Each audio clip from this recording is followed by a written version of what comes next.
What's up guys, I'm Bennett here. In today's video, I'm gonna give you a bunch of secrets that I've learned over the last 25 years of snowboarding.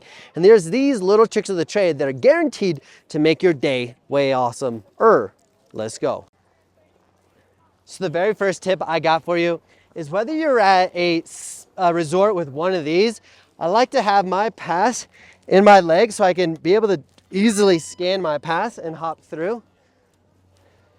But if you're at like a very resort or other resorts where they have like manual scanners, I like to have my ski pass either in my pocket here. This one doesn't have that, so I'll have a ski pass out front somewhere so that they can easily scan it and they're not having to go like in my back pocket. Secondly, when you're going through a lift like this as a snowboarder, I love to push with my free foot on the heel side edge. This allows my hip, my shoulder, and my board to point all in the same direction, making this way easier.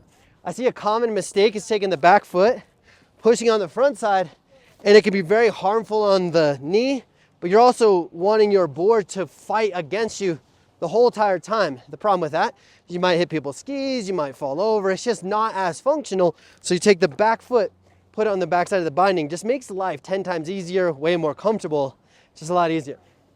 That's tip 2. Now number 3 is actually get on the chairlift. We're gonna use that same thing. We're gonna go from the red line to the next line. We already know that, it's very simple. But as a snowboarder, what I like to do is as I push up and I get to the red line, I wanna take my back foot, put it on my toe side edge, making sitting down 10 times easier. So I'll go here, make sure I'm all lined up, take my foot, place it over here, look behind me. Now I'm in an amazing position just to sit down, and then I lift up my foot. It's another secret is I lift up my foot, because as I sit down, it's really easy for my toes to point down and my board can get caught and sweep me underneath the chairlift, and it's not sick. Everyone's gonna laugh, it's not fun. So I'll literally sit down and just raise my knee up just a little so that I don't catch and fall off and get completely embarrassed and end up on Jerry's the Bear Mountain. Follow him down in the description below. But I just did a video about bear. If you want to see that, go check that out. But there's a couple tips. Now we're gonna ride the chairlift. We're gonna go to the top, and I got a whole lot more tips and tricks that you guys might not know about. And if you find any of this content valuable at all, definitely give it a thumbs up and comment down below if I missed anything or what your favorite tip and trick is from this video. All right, now we're at the top of the chairlift. Biggest thing is I like to put my hand on the back of the seat, rotate my hips, allowing my board just to naturally point straight. As my board points straight, it makes things a lot easier. Give myself a little push, get my back foot to go against the back binding, and then I just stand here. It's really mellow. Now the biggest thing is I want to keep my eyes up, chest up, and be able to slow down. Being able to do that, keeping your eyes up, chest up, it does 2 really big things. It allows you to be in a better balanced position, so as you get off the chairlift, you're not falling, especially as it gets icy. Secondly, it's pretty hectic up here. There's always people in the way. There's always people falling over, struggling, whatever it is. There's always some hecticness off of the chairlift. And if I'm able to keep my eyes up, I can anticipate what's going on here, versus if my eyes are down, focused down at the ground, I struggle to anticipate and I might fall on the ice. I might run into somebody, or it might just be a rough day. So definitely keep your eyes up, chest up. So the next bullet point is as we strap in, we want to find really good places to strap in so we don't have to do the snowboard struggle. So imagine I strap in here, it's really flat.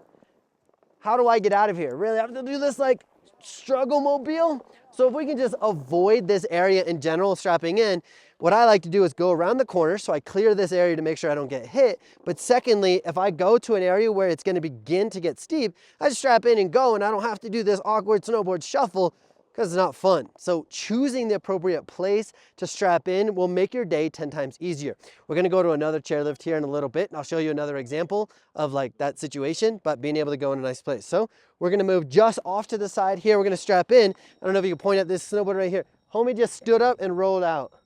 So he chose a really good place just to strap in and roll out. So we're gonna go over here and strap in. Cool. So I'd say it's a really good area because no one's here, no one's around. I have plenty of space. I'm not gonna fall over. Now, when it comes to strapping in, a couple quick little tips for you. I highly recommend that you strap in standing up so you don't get your butt all wet. Plus, you don't have to stand back up, you're already up. I like to dig my heel side edge in, so as I apply more pressure to my board, I'm not slipping out. If I apply pressure here, but it's easy for me to slightly fall forward, slip out, it's not as awesome. I like to point my front side of my body uphill, dig myself a little bit of a platform, And then I'm just gonna apply that weight into that heel. All of a sudden, I'm locked in. Can't really do much. I'm not really sliding. Makes life a lot easier. I have no idea what tip we're on, but the next tip is gonna be as I strap in, I actually wanna make sure I clear all the snow out. This is a big pet peeve of mine, is when there's snow inside the binding and I step on it, and then it naturally gets like melted and then freezes, and then it gets locked up and it's uncomfortable. There's a pressure point underneath my boot, drives me nuts, it's not fun. So first, the idea would be to prevent it. I will take all the snow out, and then I'll take my back foot or whatever foot I'm strapping in, and I'll smack the snow off. Notice that I'm able to balance, smack the snow off. I'm not slipping around and struggling, and then I'll go ahead and put my foot in. If you happen to get a bunch of snow absolutely piled in there, and you move all the snow and there's still stuff in there, what you can do is take your ratchet and give it a nice little scrape. So you can tend to get ice in there. You can get your ratchet and knock all that ice off, and then dig that stuff out. By getting that stuff out of there with the ratchet, or you can use a snowboard tool or your hand, get that stuff out there. It just makes things a lot easier. Continuing on with another tip. See, I just naturally do that if you saw that. I strap in. Now, I'd recommend that you tighten your heel strap first, then your toe strap, once you've got your heel absolutely locked into the back of the binding. So it looks like this. I'm gonna get my heel all the way back. The biggest thing that will happen is if somebody's foot's not all the way there, and then I strap in the toe, sick, right? And now I do the heel strap, and I lock this in, it pulls me back, and then I forget to retighten this, and then this just falls down. This is an absolute mess. It doesn't actually work. So as I'm facing uphill, I can just naturally push my heel back down. So I'm gonna put my heel back down, lock that bad boy in, heel strap, and I just tighten it a little bit, toe strap, tighten a little bit, and then I ratchet both down at the same time. But because my heel's all the way back, I know it's secure against the binding. It's not gonna move, it's not gonna have any problems, it's not gonna fall over. So if you ever feel like your toe strap keeps falling off, do that sequence. Heel back, heel strap, toe strap, tighten it down. And there's absolutely no disrespect. As I'm sitting here just at the top of the chairlift, we can see that there's a lot of chaos in this. There's a lot of people strapped in. They're sitting down, totally fine. Probably just, there's other ways to be more awesome to do it. Just makes things a lot easier that you just learned about. But there's just like, you could get really hit. You're kind of clogging the artery here. It's really hard to get in and out. It's hard to flow around. You have a chance of getting hit and all that stuff. So no disrespect at all. I'm just trying to make your guys' day way more awesome, way more easy, and way more flowy. Now we're just gonna ride down. I'm gonna give you guys some tips and tricks as I just kind of think about them as they apply. A lot of my videos, I talk about knee steering or shoulder position. I just want to give us a really quick recap of what that means. Essentially, if my lead shoulder is open, my lower body wants to match that position. So it's really easy for me to turn sideways. Now the problem is, as I turn sideways, it's really easy for me to want to catch an edge. So I like to have my shoulder in a position that is anticipating the direction I'm going. So if I go to my toe, my shoulder is going to my toe. If I go to my heel is going to my toe. But notice that it's pretty stacked and pretty aligned. I'm not having these crazy wild positions at this current time. Now there's certain situations as I'm in the park and as I'm riding around, yes, I need my shoulders to do some wild stuff, but currently I don't really need to. I just want to be in a nice stacked position. Also, as you start to pick up speed, start to go into unfamiliar territory, start to get in a fear-based state, it's really easy for us to be putting a lot more weight in the back foot. Well, that makes things really hard because we're applying a lot of pressure on our back knee, makes our knee vulnerable, as well as makes our turns a lot slower. So when you're in that ideal position would be having more weight over our lead foot. And I'm talking 55 to 60% of our weight on our lead foot, so just a little bit. And I'm able to make these really rapid, nice, functional turns. So just a nice little recap as a reminder. If you want to be more amazing at snowboarding, being in the right position is literally going to make things 10,000 times easier. So let's dive into a couple tips about equipment real quick. So let's go ahead and go down. I like to keep my pants rolled up so that you guys can see what's going on my ankles. I think that's pretty important for the content, you guys being able to see that. But if it was a POW day, I like to make sure that my boot gaiter is up and over. Now the goal is to be able to protect any snow from getting in my boots, but if they're rolled, I see this happening all the time. People will have this loose like this. They'll have this tucked in and then try to tighten, and a lot of times it just can sink in here. And then I got a lot of snow, and then I pull this up, but I got all this snow in here anyways. So I would definitely recommend that you are using your boot gaiters appropriate by going over. The next big tip is more of a preventative and after snowboarding type of stuff. But if you have your goggles and you had a really sick day and you take your goggles, you put in the goggle bag and you leave them in the car, two big things that are not awesome about that is you're keeping all the moisture stuck inside the goggle. Therefore, you can actually get fog between the lenses. And if you do that, it's gonna be a rough day. Additionally, it can just get everything super wet and gross, so you're gonna have fogging on the inside before you even start your day. So I definitely recommend taking your goggles out of the bag and leaving them in a dry area. A good place that I like to leave them is above the refrigerator, because the refrigerator will actually create a little bit of heat. You put them on there, it's pretty dry, pretty awesome, and you can do that. Also, when it comes to goggles, if you're just naturally a sweaty person, I definitely recommend getting goggles with magnets so that you can just be more preventative of anything. I'm starting to sweat. I'm just going to take these off knowing that I don't want to get my goggles fogged. So I'll just take these off. I'm hiking, I'm sweating, whatever. And then you just naturally put them back on. No big deal. Now, after that, let's go snowboard a little bit more, give you guys some more tips and tricks. Let's do it. If you guys are interested in picking up a pair of magnetic goggles like you just saw, check out shopbenetech.com. It is my goggle company. I've designed these things, and it's taken me about 3.5 years of design, production, vibes to get this thing going. So I've definitely been working hard, but if you want to support the content or pick up a magnetic, awesome pair of goggles, definitely check out the link down below. Now on that note, let's try to navigate through people and make some moves. Another tip and trick that a lot of people over time will start to develop is actually reading the texture of the snow.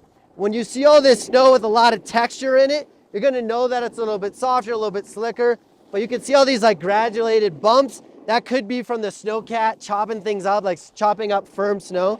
So it's gonna be a little bit of more inconsistent. Anytime you see snow that is super shiny, that means it's gonna be icy. So if you're from an era where I'm from, you can essentially play a game of Frogger. If it's shiny, I wanna keep my board flat, go across the road, and then I'll choose appropriate places to turn. Now, this is very applicable on the main run, East Coast, West Coast, or even in the park. As I land in a park and after hitting a feature, we're gonna go this way. After going to the park, hitting a feature, I'll make sure that I'm not trying to stop on ice because I know I'm not gonna be able to stop on ice. This is an awesome freaking place. So we're on the top of the park chair here at Copper. A lot of people like to strap in here. Now, if I was a snowboarder and I strapped in here, it's a bit of a struggle because I put my board down the fall line and I'm barely going anywhere. If I don't have any wax, it's gonna be a big struggle. So I kind of just get like really slow. If I happen to be in this situation, two amazing tips that you can use. One is you can do a thing called a waddle. Essentially, we're going to point our board across the fall line, and then we're gonna lean in the direction we're going, and we're gonna take like big steps, step, allowing us to get out of the way. So it's gonna look like this. 1 foot, step, and then I'll hop and take that last step and point my board forward. Notice how much momentum I did create. The other big tip is being able to simply ride one-footed. Let's say we're back over in there in that flat spot, and I'm just gonna mimic this again.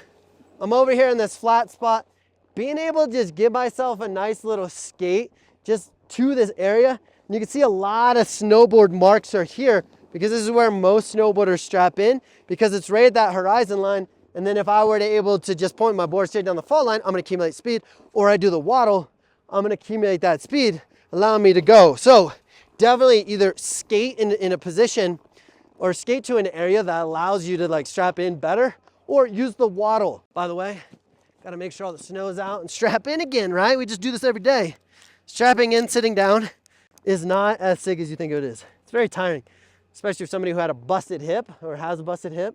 Makes things a lot harder. The next beginner tip is the park can be very intimidating. But you don't need to hit the gnarliest park to have a good time. You can find fun little side hits.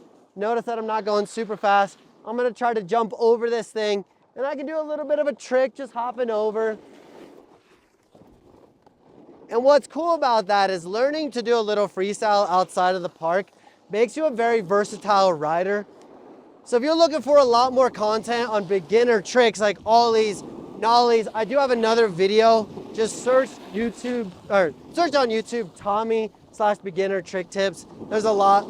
You can also follow me on Instagram, because on Instagram I post all the time with a bunch of like single breakdowns. So I have over 1,000 breakdowns, 1,000 posts of a bunch of nerdy stuff, so definitely check that out.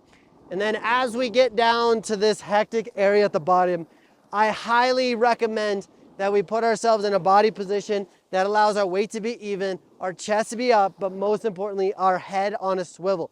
We have people coming down from this direction, that direction, that direction. There's an event going on, so everything gets really narrow. So my goal is to be in that position that makes me do turns with confidence, but I can also be in a position where I can make those turns and let my head do something different than what my lower body is doing. So if you're looking for more turning videos, again, go to YouTube, type in Tommy Bennett turning, and you can find a whole bunch of videos on how to make those kind of turns like 10 times easier. So if you guys are digging the content, definitely give this video a like, comment down below what your favorite tip was. And of course, if I missed any of these tips at all, let me know in the comments below, because I am making this content for you and I know you have something to bring to the table. So on that note, guys, nothing but love. We are gonna go shred the gnar, have a good day, and I hope you do as well. See ya.